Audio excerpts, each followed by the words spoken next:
Kamote is being added. Oh, and somebody just got scalded. Good thing she's wearing jeans. Okay, see. Kamote is being added now. Let me show you the other ingredient that is going to come much later.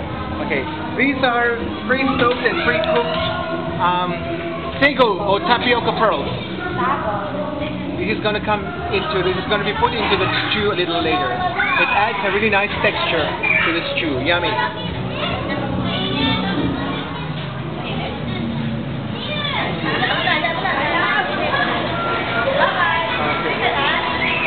It's going to be tasted for approval, for final approval.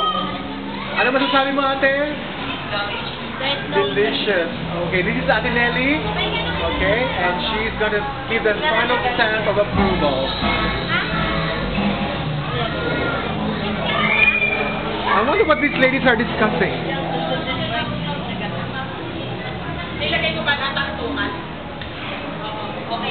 So they've agreed on the sweetness of this dish, so they decided not to add any more sugar.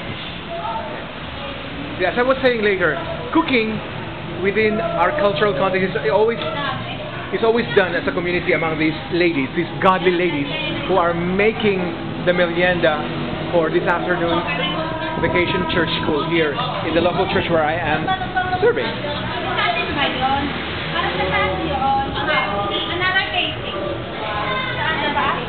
Okay, so they're going to need somebody else to taste it. Okay, one of the other ladies, Bibi, is going to be tasting it. Okay, so we're going to be needing the opinions of everybody. Okay, so ano masasabi mo, Ate Bibi? Ano masasabi mo? It's good? Okay, it's sweet enough? You think it needs more sugar? It does? Oh, no need. Okay, no need. So it's sweet enough as it is. Okay, and here's Kuya. Ano masasabi niyo sa niluluto nila? Okay, paborito ng majority ang niluluto nila. Ginatang Iloilo. Yeah, talagang national favorite siya.